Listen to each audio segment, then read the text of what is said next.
आज देखेंगे मौद्रिक नीति या मॉनेटरी पॉलिसी को। इसमें देखेंगे किसके द्वारा बनाया जाता है, तो ये देश के केंद्रीय बैंक आरबीआई द्वारा बनाया जाता है और धन की आपूर्ति के नियंत्रण के लिए इसको बनाया जाता है, जिसमें मूल्य स्थिरता अर्थात मुद्रास्फीति को या महंगाई को नियंत्रण में रखने के लिए बनाया जाता है। इसका नोबेल पुरस्कार मिल्टन फ्राइडमैन को दिया गया है, जो अमेरिकी अर्थशास्त्री थे 1976 में। उसके बाद देखेंगे मौद्रिक नीति और राजकोषीय नीति को। तो पैसे की मांग किसी देश में देश में पैसे की मांग को बढ़ाना और कैसे कम करना है, इसको नियंत्रण किया जाता है इसके द्वारा, मौद्रिक नीति के द्वारा। अगर देश में पैसा ज़्यादा होगा तो मांग ज़्यादा होगी, जिससे महंगाई ज़्यादा होगी, मुद्रास्फीति बढ़ेगी। पैसा अगर कम होगा देश में तो मांग भी कम होगी, जिससे मुद्रास्फीति भी या महंगाई भी कम होगी। मौद्रिक नीति आरबीआई बनाती है और इसमें मात्रात्मक और गुणात्मक उपकरणों का प्रयोग करके बनाती है। इसका उद्देश्य क्या होता है, तो मुद्रास्फीति को नियंत्रण करना या महंगाई को नियंत्रण करना। जैसे कि मुद्रास्फीति को या महंगाई को नियंत्रण जब रखेंगे तो बचत ज़्यादा होगी, जिससे कि निवेश भी ज़्यादा होगा और उत्पादन भी वृद्धि होगी, और जिससे जीडीपी बढ़ेगा और लोगों को रोज़गार भी बेहतर मिलेगा, ज़्यादा मिलेगा। इसीलिए इसका उपयोग किया जाता है। इसका जो उपकरण है, इसका उपयोग कराधान में, सब्सिडी में और विनिवेश जैसे सरकार के वित्त विभाग द्वारा भी किया जाता है। ऋण देने योग्य राशि के बढ़ने घटने से ब्याज दर में भी परिवर्तन आता है।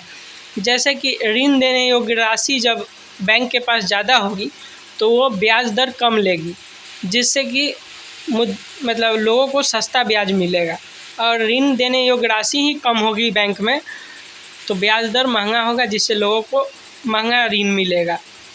मौद्रिक नीति के उपकरण लागू करने के लिए मात्रात्मक और गुणात्मक उपकरण का प्रयोग किया जाता है, जिसको क्वालिटेटिव और क्वांटिटेटिव टूल्स कहते हैं।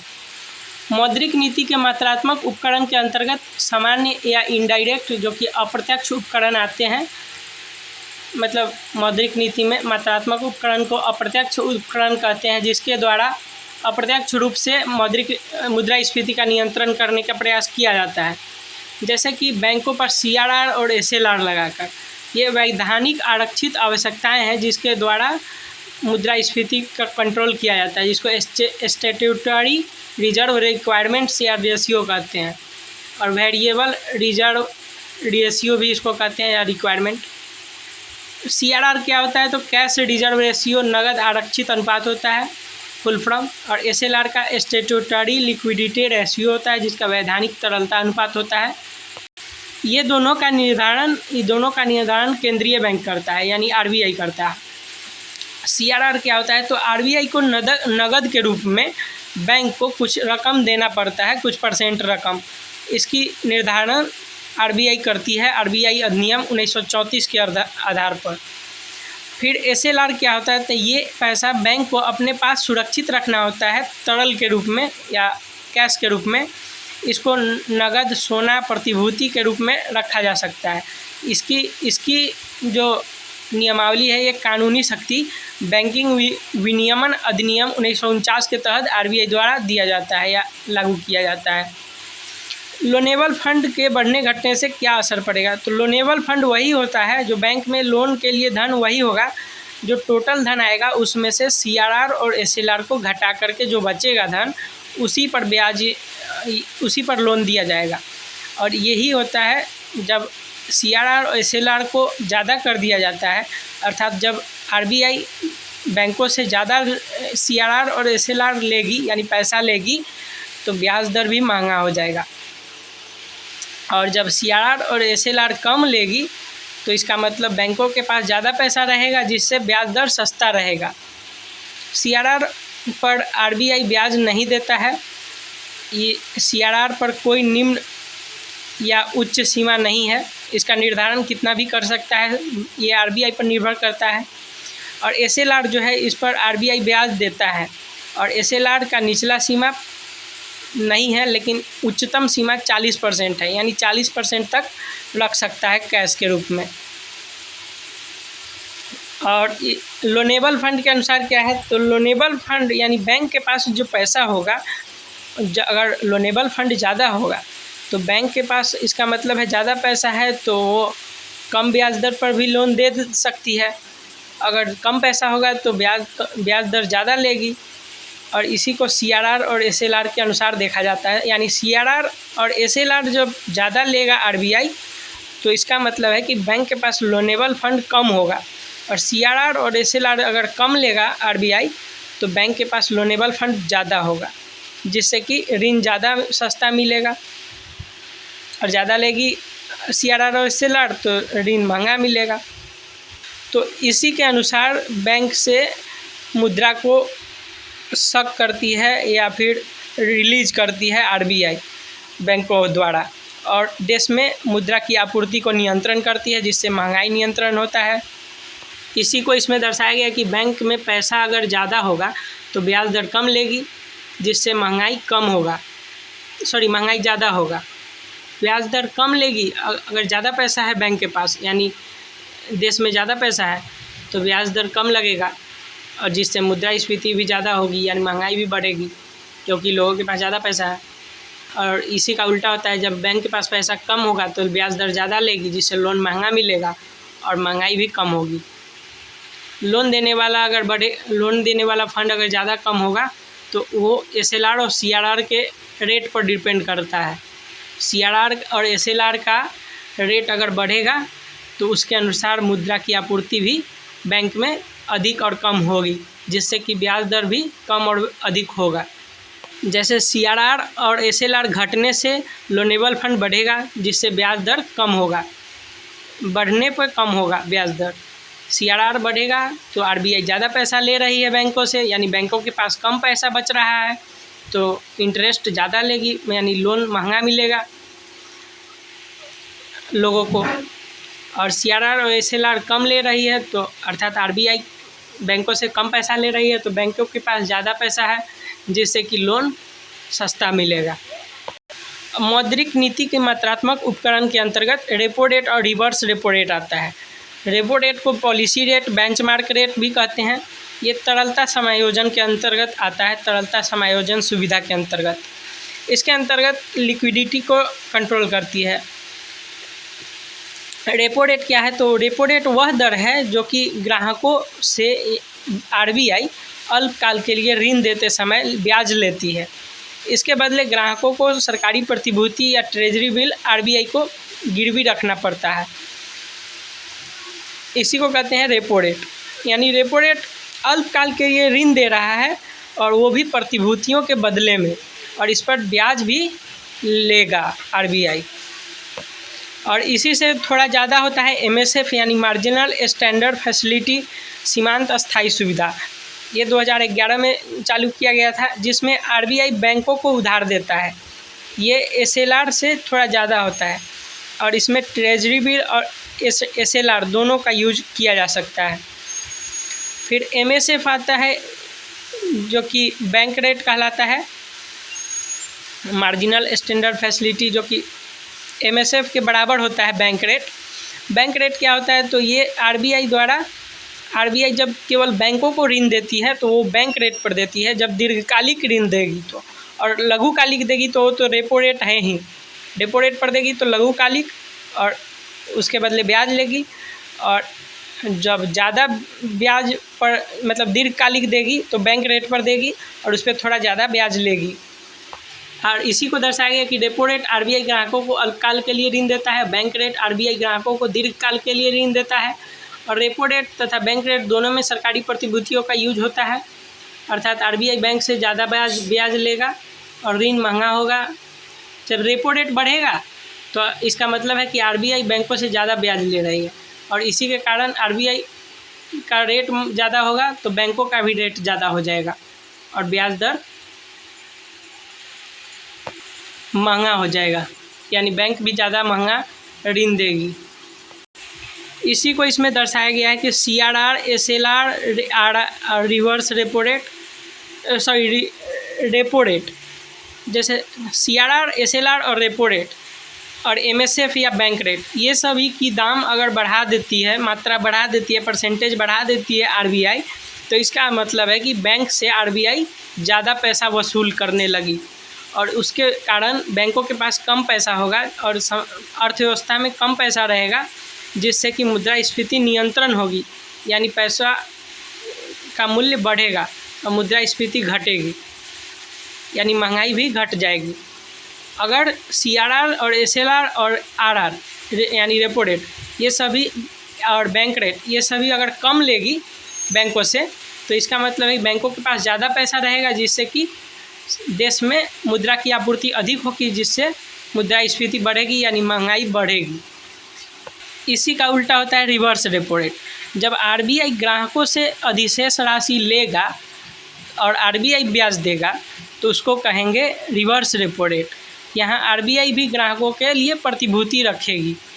जब आरबीआई प्रतिभूति रख के ऋण लेगा ग्राहकों से तो उसको रिवर्स रेपो रेट कहेंगे, और जब वो देगा ऋण ग्राहकों को तो रेपो रेट पर देगा और उसमें भी प्रतिभूति देना होगा ग्राहकों को। एसडीएफ या स्टैंडिंग डिपॉजिट फैसिलिटी क्या है? अस्थाई जमा सुविधा। तो ये जो है ये बिना गिरवी वाला रिवर्स रेपो रेट है, अर्थात ग्राहक इसमें आरबीआई को ऋण देता है जिसके बदले आरबीआई ब्याज दर देती है। यह ब्याज दर एसडीएफ कहलाता है, जो रिवर्स रेपो रेट से थोड़ा ज़्यादा होता है, जिसमें ग्राहकों से लेगा, और रिवर्स रेपो रेट बैंकों से लेगा। यही अंतर है। ये 2013 में उर्जित पटेल समिति द्वारा सिफारिश किया गया था। 2018 में आरबीआई एक्ट के सुधार किया गया और इसे 2022 में पॉलिसी कॉरिडोर में शामिल किया गया। अब नीतिगत गलियारा क्या है? तो पॉलिसी कॉरिडोर के अंतर्गत MSF, repo rate, reverse repo rate, SDF ये सभी का रेंज निकाला जाता है। जैसे एसडीएफ सबसे कम है और एमएसएफ सबसे ज़्यादा है, तो एसडीएफ और एमएसएफ का अंतर निकाला जाएगा, जो अंतर उसका चौड़ाई कहलाएगा। जैसे कि एमएसएफ और एसडीएफ का अंतर निकाला गया तो 0.5% आया, तो इसका मतलब है कि बेस पॉइंट्स 100 बेस पॉइंट बराबर 1% और 1 बेस पॉइंट बराबर 0.25%। इसलिए 0.5% का मतलब है 50 बेस पॉइंट, यानी 50 बेस पॉइंट का अंतर है एमएसएफ और एसडीएफ के बीच। इसी बेस पॉइंट को बढ़ा घटा करके देश में मुद्रा की आपूर्ति को कंट्रोल किया जाता है, बढ़ाया जाता है या घटाया जाता है, जिससे महंगाई नियंत्रण होती है। अब आते हैं मौद्रिक नीति के समिति। मौद्रिक नीति समिति जो है इसका कार्य है रेपो रेट को कंट्रोल करना, रेपो रेट का निर्धारण करना। यह 2016 में बनाई गई और आरबीआई अधिनियम बदलाव करके इस समिति में कुल सदस्य 6 हैं, जिसमें 3 सरकारी और 3 आरबीआई से होते हैं। एक साल में कम से कम 4 मीटिंग करना अनिवार्य है, जिसमें कि व्यवहार में 6 मीटिंग भी हो जाता है। कोरम का गणपूर्ति 4 का होगा और आरबीआई गवर्नर को लेकर अगर 4 सदस्य पूरते हैं तभी मीटिंग संभव होगी। व्यवहारिक मीटिंग 2 महीनों पर की जाती है और ये समिति रेपो रेट का निर्धारण करता है, जिससे कि मुद्रा की आपूर्ति बढ़ाई घटाई जा सके देश में। अर्थात रेपो रेट यानी जब बैंक को ऋण सस्ता मिलेगा तो लोगों को भी ऋण सस्ता मिलेगा, बैंक को ऋण जब महंगा मिलेगा तो लोगों को भी ऋण महंगा मिलेगा, और इसी से पैसों को कंट्रोल करती है RBI. RBI governor Sanjay Malhotra हैं अभी, और ये है कि सरकार को पारदर्शिता बढ़ाने के लिए आरबीआई को लिखित में देना होता है। मुद्रास्फीति लक्ष्य को अगर पूरा नहीं करता है आरबीआई अगले 9 महीने तक लगातार, तब उसको आरबीआई को सरकार को कारण बताना पड़ता है, और ये कारण सार्वजनिक करना ये सरकार के ऊपर है। फिर आता है गुणात्मक उपकरण क्या है? तो मौद्रिक नीति के गुणात्मक उपकरण ये चयनात्मक प्रत्यक्ष उपकरण कहलाते हैं। मात्रात्मक उपकरण ऋण की मात्रा पर निर्भर करते हैं, जबकि गुणात्मक उपकरण ऋण के वितरण पर निर्भर करते हैं। अर्थात ऋण का वितरण कैसे होना चाहिए, ये है गुणात्मक उपकरण का उद्देश्य। इसमें नैतिक दबाव दिया जाता है कि किस क्षेत्र में कितना आपको ऋण देना है, और नैतिक उसके बाद प्रत्यक्ष कार्रवाई की जाती है। अगर उसमें उसके अनुसार ऋण नहीं देने पर लोन टू वैल्यू यानी किसी भी गिरवी वस्तु की वैल्यू कितनी होगी ये भी आरबीआई डिसाइड करेगी। चयनात्मक साख नियंत्रण यानी किस क्षेत्र में कितना ऋण देना है, इसका नियंत्रण भी आरबीआई करेगा। नैतिक दबाव क्या है, तो इसके तहत आरबीआई बैंकों को नैतिक दबाव या सलाह देती है, अनुनय विनय करती है, जिसमें बैंकों के साथ मीटिंग, पत्र लिखना आदि जैसे कार्य शामिल होते हैं। प्रत्यक्ष कार्रवाई क्या होता है, अगर नैतिक दबाव का पालन कोई बैंक नहीं करता है तो उसे दंडात्मक कार्रवाई भी की जाती है। लोन टू वैल्यू क्या है, तो मान लो किसी आरबीआई चाहता है कि मांग बढ़ाना है किसी क्षेत्र में, तो उसकी वैल्यू ज़्यादा कर देता है। जैसे कि सोना का अगर 100 रुपये का सोना है तो उसको गिरवी रखने पर अगर 70 रुपया मिल रहा है तो उसको बढ़ाकर 80 रुपया कर सकता है आरबीआई। अर्थात अब 100 रुपया का अगर सोना जमा करेंगे तो 80 रुपया अब तक आपको लोन मिल सकता है। तो इसी को बढ़ाना घटाना आरबीआई के कंट्रोल में होता है।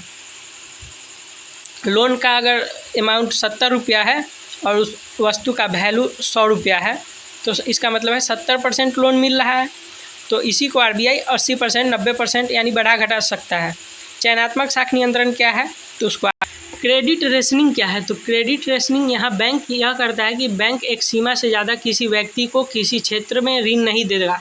किसी क्षेत्र में निवेश को नियंत्रण करने हेतु यह कार्य किया जाता है। मतलब किसी एक व्यक्ति को किसी क्षेत्र में अधिक ऋण नहीं दिया जाता है जिससे कि असमानता ज़्यादा विकसित ना हो या असमानता उत्पन्न ना हो।